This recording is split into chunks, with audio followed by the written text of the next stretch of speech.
The UFC White House card is a complete, utter Dana White failure. People always ask me what I do. I sell holy shit moments for a living. Where do we start? From the Dana White and Jon Jones allegations. Ever, which I told you guys 100,000 times, was Jon Jones even remotely in my mind to fight at the White House. To the Conor McGregor rumors, to Dana saying it was the best card we've ever seen, the Sphere on steroids. It's a one-of-one experience. Like, it's the Sphere on steroids. I mean, it's gonna be a one-of-one event.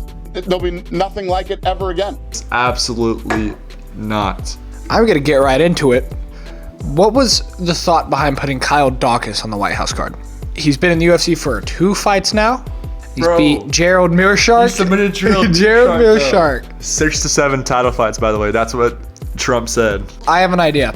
Why don't we introduce a new title and then we have Kyle Daukaus versus Bo Nickal fight for it? It appears though Pereira was in line to defend his belt in Perth, Western Australia. 2 stoic, intense athletes. And thematically, how about the LBMF, the least baddest motherfucker? Least baddest. And we have the loser of this fight against Neil Duplessis. What do we think? I'm liking that. Neil Duplessis is an up-and-comer, dude. He's an up-and-comer. He's an up-and-comer, and I'm liking what he's doing on the scene. Neil Duplessis is a one-of-a-kind, generational fighter. And people don't understand that. They see Drickus get all this love, but they don't understand that who Neil is. Neil shaped him to the man he is today. He is the Alexander Topuria I was about to say that. to DDP. Like, let's just think about that. Like, don't let his physique fool you. Fans don't understand his greatness. You know what else fans don't understand? Ciryl Gane has a real chance against Alex Pereira here. I'm jumping right into the card. Listen, man, I don't think there's going to be a massive size disadvantage for Pereira. But what I will say is Ciryl Gane's really fast. He's very fast. He's very technical. I think I'd give the slight edge to Alex Pereira, but Ciryl Gane is long. I don't know if we've ever seen Alex, maybe in kickboxing, but I don't know if we've ever seen an Alex Pereira fight where the dude's like significantly longer than he is. I think his head striking defense is pretty solid, but I don't know. I think Ciryl Gane has a real chance here. I don't think it's as one-sided as people have been saying. I absolutely agree. I think the biggest point to look at is obviously Pereira in terms of striking isn't the same as Aspinall at all. But Aspinall gets every heavyweight out in the first round. I mean, and in the Gane fight, before Gane poked his eye out, I mean, it was, Gane was winning, he was going to win the round. Like, he looked good, he looked smooth, he looked comfortable in there. I feel like with a lot of these fighters, they lose confidence in there with Aspinall. I feel like, especially after Sergey Pavlovich fought Aspinall, I feel like Sergey lost confidence. Sergey wasn't the same after that fight. These fighters, when they're in there, they lose confidence. Not Gane. He's comfortable in there. He's good. So if Gane can be like that, smooth, comfortable, prepared like he was against Aspinall, I think it'll be a very tough fight for Alex Pereira. Yeah. So we're gonna go ahead and get on with the. I wanted to say main card, but there aren't any prelims. I mean, I can't say who thought of no prelims because it makes sense. But I think that's dumb that we're having a fight on the White House lawn. But anyway, we have Diego Lopez versus Steve Garcia. So we all know why Steve Garcia is fighting on the White House. What I don't understand is why he's going straight from David Onama to Diego Lopez. What's the thought here? The first fight of the card, we're going to see an American get starched. Out cold. It's going to be bad. I don't understand it. That goes to my main point of this card. How many Americans will die on the White House lawn? My brother, you put Michael Chandler, who's completely washed, wasted his prime, fighting the best of the best, wasted a year or two of fighting to try to fight Conor McGregor. Conor McGregor! Against Mauricio Hoofy, who just sparked Fiziev. I don't want to say out cold, but he ended Fiziev. First person to ever finish Fiziev. You don't just do that, dude. Fiziev fought Gaethje twice. Justin Gaethje. And he was competitive. He almost won the first fight, dude. So it's like, you have this guy who's as unique as the strikers they come, as good as the strikers they come in Mauricio Hoofy, fighting Michael Chandler, who just swings, has no fight IQ. You know what's going to happen in that fight?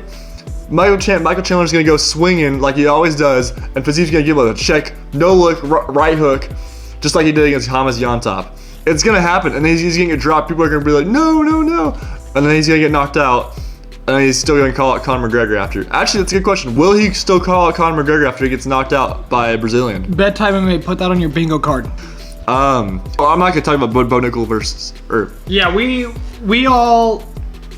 Safe to say that's the restroom break of the card. Yeah, I'm not gonna talk about. No one cares about Bo Nickal versus. I'm gonna watch it, but I'm not gonna care about it. I mean, it's American versus American. American wins, so UFC to put that in because I know most of the Americans are gonna lose. You have O'Malley versus Zahabi, which is the only winnable fight for an American against. I mean, all these fights are. It's the UFC. Anything can happen. But the generally only winnable fight in the card for American is Sean O'Malley versus Ayman Zahabi, dude. And O'Malley, we all know. They could have put O'Malley against Sandhagen, but they put him against Zahabi, a Canadian. But O'Malley, bro, he's gonna knock him out, and he's gonna get the highlight. And you know what's gonna happen?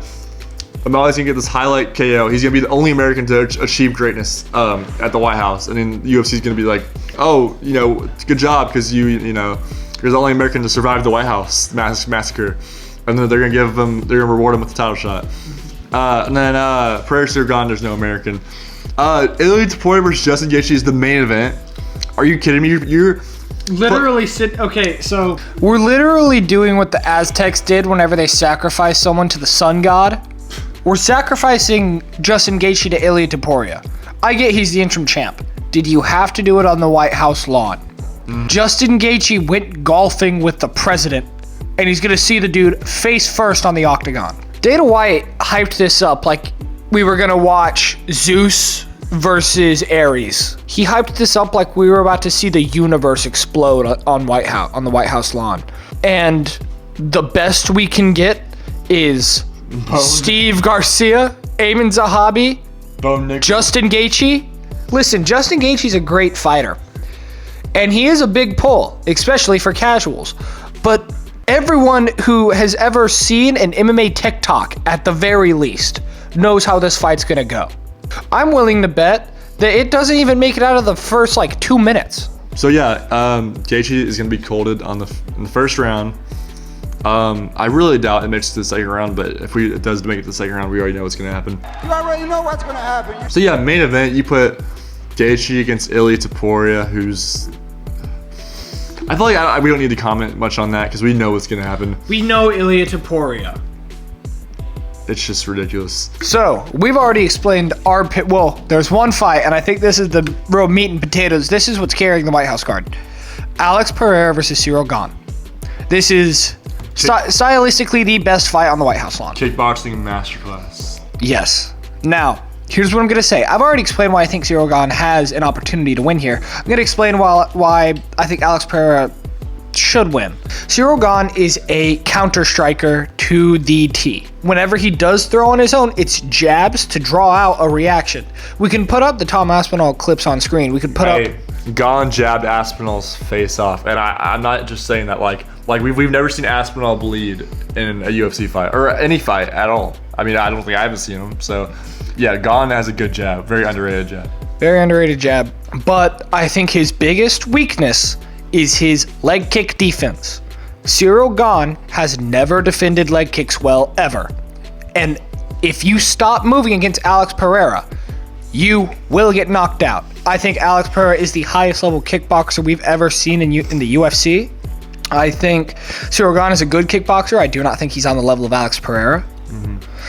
And Alex Pereira's ability, go back and watch the Magomed Ankalaev fight. You saw Magomed Ankalaev executed what Ciryl Gane has to execute in their first fight. He was able to keep range, he was able to take a little bit of heat off Alex Pereira's punches, and he was able to land cleanly. He was able, look at the right hand at the end of the second round that wobbled Alex. Ciryl Gane has to replicate that, and I don't know if it'll be possible. Because we then see Alex Pereira realize, what's the best way to negate someone's jab and wanting to control distance? I'm gonna walk forward, and I'm going to sit down on my punches. And Ciryl Gane, even though he's a heavyweight, has never been a knockout artist. He's never had that one-hitter-quitter power that Pereira has. So I think Alex Pereira has a great opportunity here to just literally walk down the face of Ciryl Gane. And I think lighter man skill is going to play a lot into this fight. I think Alex Pereira has a lot more tools. I think he has a clear path to victory. And I think overall, they're both strikers, and Alex Pereira is a better striker. We'll see how that goes. Gane, I feel like his biggest thing is mix up the kicks, mix up the mix up your striking, honestly, but establish the jab. Well, when you're going up against another guy who's dangerous, like Aspinall is, your jab will throw him off. Your jab will switch up the fight and kind of hurt your opponent's game plan. Especially like if Hudson said, if Pereira just tries to walk him down like that, you got to respect the jab. You got to respect what's coming back your way. Hint the second Izzy fight. But yeah, like you said, Gane doesn't have the one punch knockout power. He 100% has the ability to finish people, and he can finish Alex. Like let's not just because he doesn't have the one punch knock you out doesn't mean he doesn't have the ability to TKO Alex. And let's get into something else. Let's get into another heavyweight that we got to talk about. Jon Jones. Yeah, so rumor went out, I'm sure a lot of people saw that Dana White lied about negotiations with Jones in the White House. Ariel Helwani went out and posted, he said, hey, Dana's lying. Jones was in negotiations. This is 100% true. And Jones, I'm not gonna defend Jones because of what he did with the Aspinall situation, but I will say for Dana to go out and just lie to everyone talking about how Jones was never in the picture, I would be pretty mad if I was Jones, especially because I know they're mentioning money amounts for Jones' fight there. But yeah, I mean, it just shows this whole situation really messed Jones up, and he's not happy about it. So this is really weird by Jon Jones. I've always thought that he'll never fight again. Just personally, I don't think Dan would ever take that risk. All right, so this is going to be a weird one. I think out of all possible matchups, this is the most winnable fight that Chandler, I think, has. Due to the fact that the style that Mauricio Ruffi has is very, very similar to Conor McGregor's. He's been training his whole life for this. That's true. I think this is a stylistically good matchup for Chandler. I just think Chandler is too much of a numbskull idiot to follow through with a game plan. Yeah, this is gonna be a hoofy round 2 KO. There's literally no way. Like, we all know how bad Chandler's fight IQ is. Like I said, he's gonna go into a hook and he's going to die in front of. He's going to die in front of all the Americans. We're going to be ticketing 85,000 people in the Ellipse, and the tickets are free. And we'll announce how we're going to be giving them away soon. You should plan on going to Washington, D.C. for this event. Dana White, Donald Trump, how are we gonna do 85,000 fans with free tickets in attendance? How is that gonna work? You want to comment on this, because this is a very weird situation that is totally not a bad idea. Does Donald Trump know that we're at war? 85,000 people? This is literally free tickets. Free tickets. Anyone can go. I'm not gonna comment on the war, but this is just like screaming, hey, there's going to be a whole bunch of people here. It's going to be live televised. It's going to be a national event. I don't understand why we're having 85 people. I don't know why we're having a fight to begin with. This whole situation is so dumb. Next one, Conor McGregor not on card. So obviously there have been rumors since, dating back to last year and years that Conor would return to the UFC, especially since the White House card was announced. Getting the White House main event announcement this week. I'll announce the whole card this week. Is Conor McGregor going to be on that card? Being Irish, I have to ask you. We'll see. We'll see, brother. A lot of people thought, hey, Conor's going to fight at the White House. He's going to fight Chandler because Chandler's, that fight was scheduled to happen, but it got canceled because McGregor, broke his pinky toe. Yeah. There's rumors right now he's going to fight at an international fight week. Do I think it's going to happen? I don't know, because people have been saying Conor's going to return for a while, but I feel like it's never been more likely than now. I think we are living in a universe where Conor McGregor makes his return. Mm-hmm. I think I've seen too many Instagram reels and TikToks of him training to think that he's not taking this seriously. But truthfully, I think we're in a world where Conor McGregor comes back. I don't know who he's gonna fight though. Nate Diaz trilogy. I think that's the fight to make. I feel like a fighter is going to make a wrong turn. Like, they're going to be... how are the walkouts going to work? Where's the locker room going to be in the White House? From the inside the White House. That's what I heard. Seriously, that's what I heard. So someone's going to, walk out from the Oval Office, take a wrong turn, and they're going to be like, There's going to be a full eyes wide shut. Khalil Roundtree's in there jumping up and down. Another thing is, if you really do look at these fights, there's not a lot of movement in the division. There really isn't. Aside from, you know, the title fights. Not even the title fights. Everyone knows how Ilia Topuria versus Justin Gaethje is going to end. Sean O'Malley versus Amin Zahabi. They aren't going to give Amin Zahabi a title shot off of this. And even if Sean O'Malley wins, I think everyone was half expecting a title shot from Sean, even if he doesn't deserve it. Mauricio Rufy versus Michael Chandler. This really does nothing for Rufy. This is just a fun fight. Bo Nickal versus Kyle Daukaus. No explanation.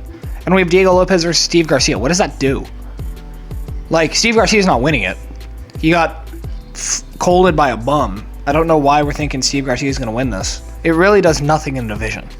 Oh, I also want to mention, Colby Covington was offered to fight Bo Nickal, and I think that would have been a much cooler fight. Yeah, that would have been a way cooler I would have been on board with that. Obviously, Colby Covington ducked like the duck he is. They wanted to fight with Colby, and they told me that they offered him the fight, and they told him that, hey, if you want to be on the White House card, you got to fight Bo. And, you know, that's the fight. So they said basically you have a choice between being on the White House card and fighting Bo, or you're not on the card. And he decided that he didn't want to, you know, fight me. But yeah, that would have been a way better fight. I guess that would have been at 185. I will say, this really isn't a topic. This is just something I don't know. Diego Lopez has been on a weird amount of like super historic UFC cards. Because he was on this, he was on 300, he was on the Sphere, he was on 295, which was a big one. I think that was like 30 years of the UFC or something.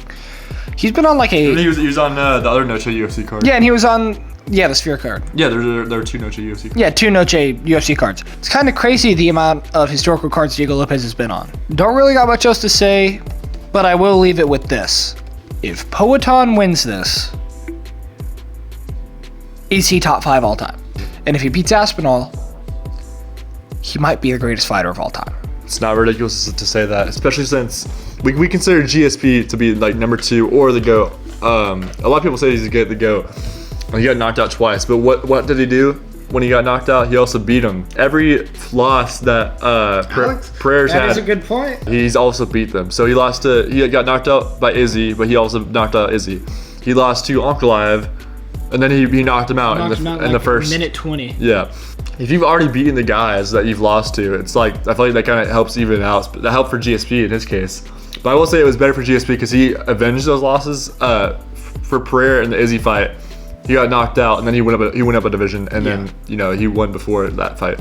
I think if Alex Pereira wins this fight, and then fights Aspinall and beats Aspinall, I think he's the greatest fighter of all time.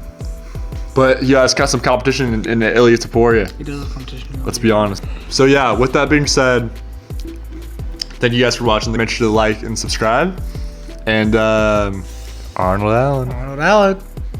What's going on, guys? Arnold Allen here. Thank you for watching the Cutmen channel. Make sure you like, subscribe for more Cutmen content, and leave a comment.